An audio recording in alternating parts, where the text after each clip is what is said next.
बिस्मिल्लाहिर्रहमानिर्रहीम। अस्सलाम वालेकुम व्यूअर्स, उम्मीद करती हूँ आप सब खैरियत से होंगे। आपको अपने चैनल बिस्मिल्ला में वेलकम कहती हूँ।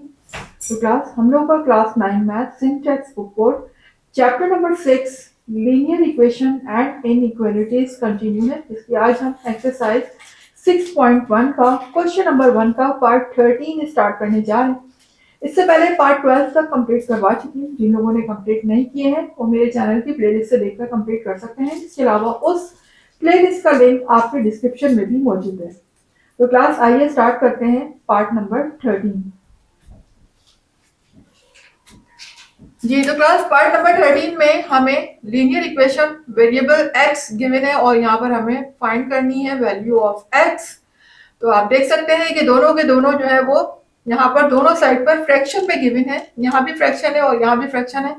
तो हम यहाँ पर क्रॉस मल्टीप्लिकेशन से सॉल्व करना स्टार्ट करते हैं। तो देखिए यहाँ पर 12 डिवाइड हो रहा है, यहाँ आने के बाद मल्टीप्लाई हो जाएगा। सेम इसी तरह से यहाँ पर 8 डिवाइड हो रहा है, जबकि यहाँ शिफ्ट होने के बाद ये इस पूरी टर्म से क्या हो जाएगा, मल्टीप्लाई हो जाएगा। तो कर देते हैं, यानी कि 8 मल्टीप्लाई होगा 12x माइनस 3 से।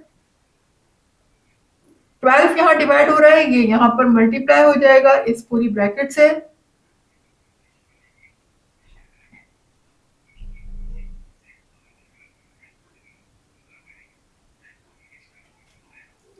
अब देखिए यहाँ पर जब मैं मल्टीप्लाई करती हूँ 12 को 8 से, तो 12 8 सा होते हैं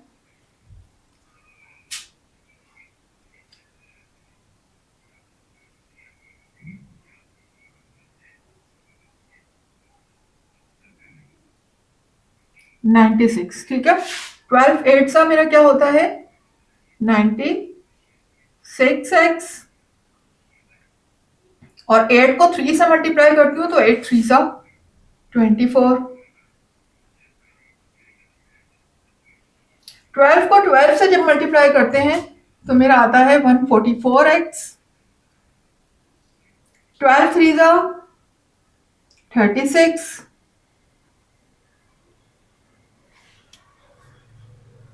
ठीक है, अब क्या करेंगे, हम x को x के पास ले आते हैं और नंबर को नंबर के पास ले जाएंगे।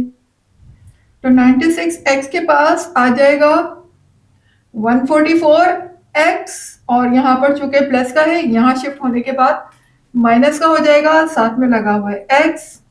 इसी तरह से 24 यहाँ प्लस है, वहां शिफ्ट होने के बाद माइनस का हो जाएगा। ओ सॉरी, यहाँ माइनस है, यहाँ शिफ्ट होने के बाद प्लस का हो जाएगा। ठीक है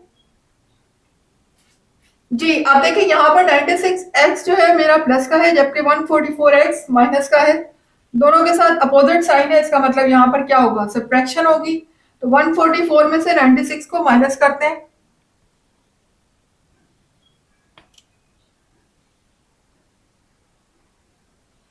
देखिए 4 में से 6 तो जा नहीं सकता, ठीक है, तो हम बराबर वाले से बोरो लेंगे, ये हो जाएगा 14 और ये रह जाएगा 3। ठीक है, 14 में से 6 को माइनस करेंगे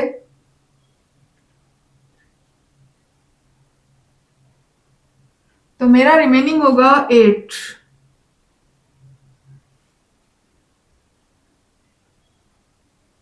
जी, 14 में से 6 माइनस होगा तो 8 बचेगा। इसी तरह से यहाँ देखिए 3 में से 9 नहीं जा सकता, तो मैं बराबर वाले से बोरो लूंगी। यहाँ पर ये 0 रह जाएगा, इसको 1 कैरी देगा तो ये 13 हो जाएगा। 13 में से मुझे माइनस करना है 9। जब मैं 13 में से 9 को माइनस करती हूँ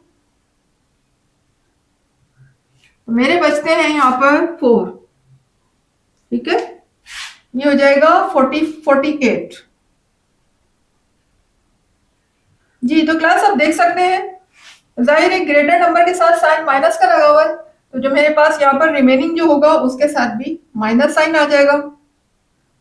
यहाँ देखें 36 में जब मैं 24 को ऐड करूंगी तो कर देते हैं 36 प्लस 24, 4 प्लस 6 हो जाएगा 10, 3 प्लस 2 5 और ये हो जाएगा 6, 60 हो जाएगा। ठीक है, यहाँ पर आ जाएगा 60। जी, अब मुझे x की वैल्यू फाइंड करनी, तो 48 यहाँ पर x से क्या हो रहा है, मल्टीप्लाई हो रहा है, जबकि यहाँ आने के बाद डिवाइड हो जाएगा। जब हम इसको शिफ्ट राइट साइड पे करेंगे तो 48 60 से डिवाइड हो जाएगा। और साथ में माइनस साइन भी आ जाएगा। जी, तो क्लास अब हम यहाँ पर इसको कैंसिल कर सकते हैं। हम कोई भी टेबल यूज कर सकते हैं, 2 का टेबल भी यूज कर सकते हैं और इसके अलावा हम यहाँ पर ग्रेटर टेबल भी यूज कर सकते हैं। ठीक है ना, देखिए 48 और 60 ज्यादा कोशिश क्या करें ग्रेटर टेबल यूज करने, बड़ा टेबल यूज करने। तो अगर हम 12 का टेबल देखते हैं तो 12 के टेबल में 12 5 से 60 होता है और अगर हम 12 का टेबल इतना पढ़ें कि 48 आ जाए तो 12 4 जा 48 होता है। ठीक है ना, 12 5 जा 60 और 12 4 जा 48। ठीक है ना, ज्यादा कोशिश क्या करें ग्रेटर टेबल यूज करें ताकि एक ही बार कैंसिलेशन में आपका आंसर आ जाए। जितना आप स्मॉल टेबल यूज करेंगे बार बार कैंसिल करना पड़ेगा आपको। तो देखिए एक्स की वैल्यू में यहाँ पर क्या आ गई 5/4, साथ में माइनस साइन लगा हुआ तो हम माइनस साइन भी लगा देंगे। ठीक है ना, तो क्लास 5/4 यहाँ पर आंसर बिल्कुल आ सकता है, सही है ये आंसर। लेकिन इसकी फर्दर सिंप्लीफिकेशन और पॉसिबल है तो हम कर देते हैं, फर्दर डिवीजन भी इसकी करके दिखा देते हैं। हालांकि आपकी बुक में ये डिवीजन मेरे ख्याल में शायद नहीं हुई हुई है, उन्होंने यही आंसर दिया हुआ है, लेकिन चूंकि इसकी सिंप्लीफिकेशन पॉसिबल है तो कर दे तो ज्यादा बेहतर है। ये 4 का टेबल इतना पढ़ना है कि 5 आ जाए तो आ नहीं सकता, 4 1 जा 4 हो जाएगा, 5 में से 4 माइनस करेंगे 1 बचेगा।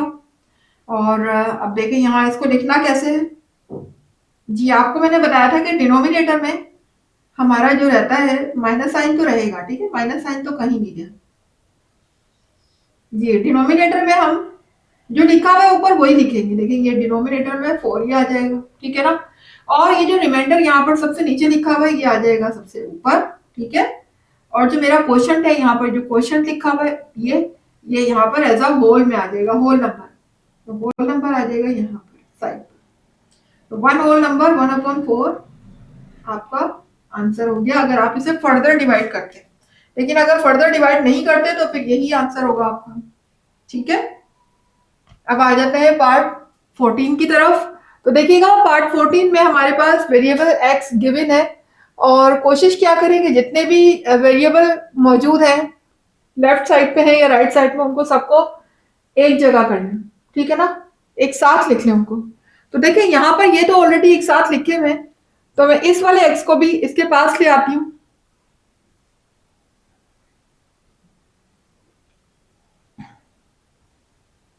ये देखिए यहाँ पर ये प्लस का है, यहाँ आने के बाद माइनस का हो जाएगा। और x को अगर मैं 1 से मल्टीप्लाई करती हूँ तो ये x हो जाएगा, यानी कि मैं डायरेक्ट x/2 लिख सकती हूँ ना, बजाय इसके कि मैं 1/2x लिखूं तो मैं यहाँ पर डायरेक्टली x/2 लिख सकती हूँ। ठीक है, और इज इक्वल टू का स्टफ मेरा सिर्फ -3 रह गया, उसे हम कॉपी कर देंगे। जी, तो क्लास अब देखें यहाँ पर जो मेरे पास बाकी जो दिए हैं ना वो फ्रैक्शन में, जबकि ये फ्रैक्शन में नहीं है। तो लेकिन आपको पता है कि फ्रैक्शन में है और इनके बीच में साइन जो है प्लस और माइनस के आने, तो ऐसी सूरत में इनका सॉल्यूशन सिर्फ और सिर्फ पॉसिबल है किससे, एलसीएम से। तो हम तीनों का क्या लेंगे, एलसीएम लेंगे। तो देखें इनके तो डिनोमिनेटर में क्योंकि जो हम एलसीएम लेते हैं वो किसका लिया जाता है, डिनोमिनेटर का। ठीक है ना, डिनोमिनेटर में यहाँ तो लिखा हुआ है 4, यहाँ लिखा हुआ है 2, लेकिन यहाँ क्या लिखा हुआ है, यहाँ कुछ भी नहीं है। तो इसका मतलब यहाँ पर हम सपोज कर लेते हैं 1 लिखा हुआ है। ठीक है ना, जो अपॉन में क्या होता है 1 होता है। अब हम इन तीनों का एलसीएम लेते हैं, अगर 1 की लिखने की जरूरत नहीं है, 4 और 2 को अगर हम ले लेते हैं, दोनों 2 के टेबल में आते हैं, 2 2 जा 4, 2 1 जा 2, 2 1 जा 2, 2 1 जा 2, 2 2 जा 4 मेरा एलसीएम आ जाएगा। तो मैं लगाऊंगी एलसीएम की लाइन, ये 4 मेरा एलसीएम आ गया है। इज इक्वल टू के इस तरफ -3 है, उसको हम जस्ट कॉपी कर देंगे। तो क्लास अब जरा देखिएगा, अब मुझे यहाँ पर हर फ्रैक्शन को कंसीडर करना है। पहले मैं इस वाले फ्रैक्शन को कंसीडर करती हूँ। तो देखें इसके डिनोमिनेटर में क्या लिखा हुआ है 4। अब 4 के टेबल को मुझे इतना पढ़ना है कि 4 आ जाए। तो 4 1 जा 4, 4 को किससे मल्टीप्लाई करूं कि 4 आ रहा है, तो 4 1 जा 4, मैंने इसको किससे मल्टीप्लाई किया 1 से। सेम उसी तरह से मैं न्यूमिनेटर को भी किससे मल्टीप्लाई कर दूंगी 1 से। इसी तरह से मुझे 1 के टेबल को इतना पढ़ना है कि 4 आ जाए। तो 1 4 जा 4, इसको मैंने किससे मल्टीप्लाई किया? 4 से। तो मैं इसके न्यूमिनेटर को भी किससे मल्टीप्लाई कर दूंगी? 4 से। इसी तरह से 2 को मुझे इतना पढ़ना है कि 4 आ जाए 2 का टेबल।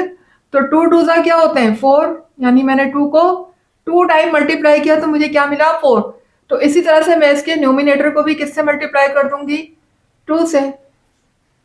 ठीक है जी। तो क्लास अब देखिएगा, 1 को जब 1 से मल्टीप्लाई करेंगे तो 1 हो जाएगा और साथ में लिखा हुआ है x। ठीक है, तो हम 1 तो लगाएंगे नहीं, सिर्फ क्या लिखेंगे? x लिखेंगे।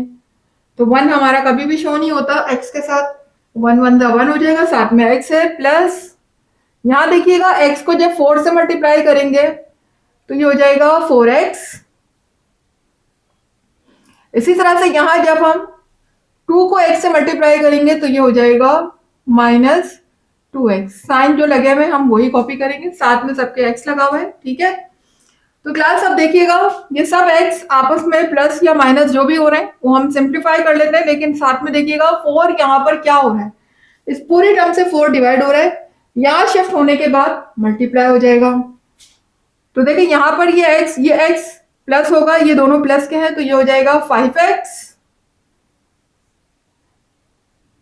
साथ में लिखा हुआ है -2x, और 4 यहाँ डिवाइड हो रहा है, यहाँ शिफ्ट होने के बाद क्या हो जाएगा? मल्टीप्लाई।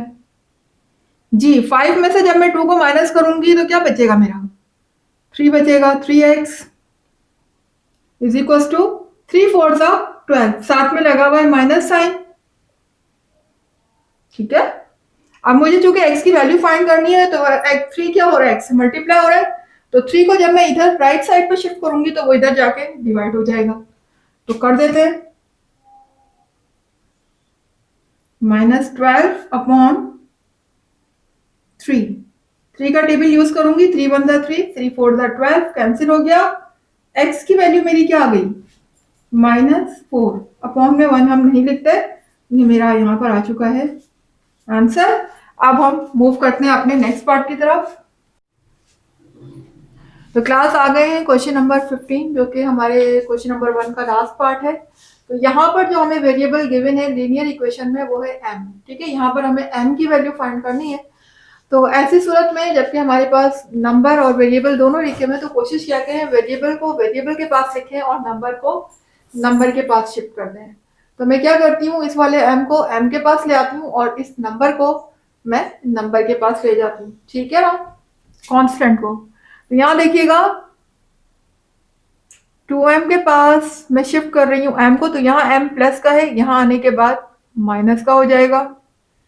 इसी तरह से ये देखें, ये 1/3 यहाँ प्लस का है, यहाँ शिफ्ट होने के बाद माइनस का हो जाएगा, और यहाँ पर ऑलरेडी -3/2 लिखा हुआ है, उसको हम एज इट इज कॉपी कर देंगे। ये यहाँ शिफ्ट होने के बाद हो जाएगा -1/3। ठीक है, उसके बाद देखिए यहाँ पर ये m 2m जो है प्लस का है, जबकि ये माइनस का अपोजिट साइन है। अपोजिट साइन की सूरत में हम क्या करते हैं? सब्ट्रैक्ट करते हैं। तो 2m में से जब 1 को माइनस करूंगी, यहाँ क्या लिखा हुआ है? 1 है, तो मेरा क्या बचेगा? 1 बचेगा, और 1 जो बचेगा, जो रिमेनिंग होगा वो प्लस में से होगा, तो इसके साथ साइन प्लस आएगा, और 1 हम लगाते नहीं, सिर्फ लिखेंगे m।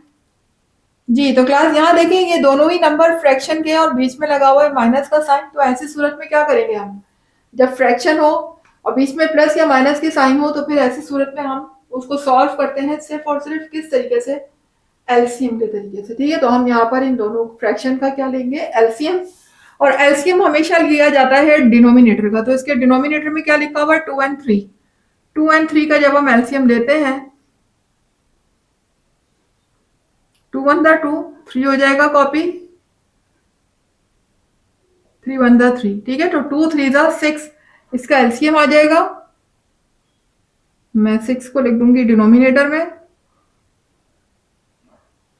जी, तो क्लास अब हमें दोनों फ्रैक्शन को कंसीडर करना है, और अब हमें 2 का टेबल इतना पढ़ना है कि हमारा 6 आ जाए। ठीक है ना, तो 2 को मैं अगर 3 टाइम मल्टीप्लाई करती हूँ, 2 3 सा 6, किससे मल्टीप्लाई करती हूँ? इसको 3 से। तो अगर मैंने डिनोमिनेटर को 3 से मल्टीप्लाई किया है तो 6 आया, तो मैं इसके न्यूमिनेटर को भी किससे मल्टीप्लाई करूंगी? 3 से। इसी तरह से मैं 3 के टेबल को इतना पढ़ूंगा 6 आ जाए, तो 3 2 सा 6 होता है। ये देखें 3 को मैंने 2 टाइम मल्टीप्लाई किया तो 6 आ गया। सेम इसी तरह से मैं इसके न्यूमिनेटर को भी किससे मल्टीप्लाई कर दूंगी, 2 से। ठीक है ना, सिंपल। जिसको हम डिनोमिनेटर से मल्टीप्लाई करते हैं सेम उसी नंबर को हमें न्यूमिनेटर से भी मल्टीप्लाई करना होता है। अब देखिएगा 3 3 जा 9 हो जाएगा, साथ में लगा हुआ है माइनस साइन। यहां देखिएगा 1 2 जा 2 हो जाएगा, साथ में लगा हुआ है माइनस साइन। जी, तो अब यहां पर क्या हो जाएगा,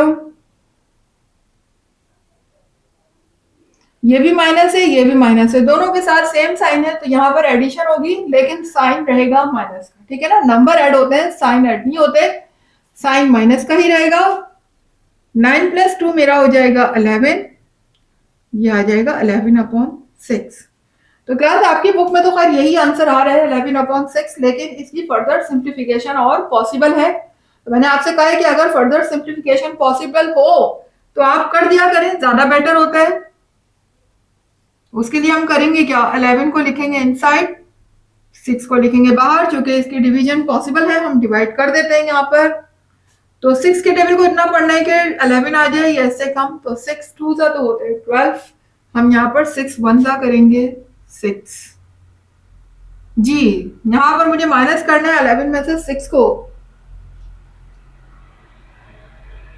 तो मेरा रिमेनिंग होगा 5। क्या बचेगा मेरा 5। अब देखिए इसको किस तरीके से लिखेंगे हम, पहले तो डिनोमिनेटर की लाइन लगा लिया करें। डिनोमिनेटर में देखिए जैसे 6 लिखा हुआ है आप यहाँ 6 ही लिख देंगे। ठीक है, डिनोमिनेटर पे कोई फर्क नहीं पड़ता।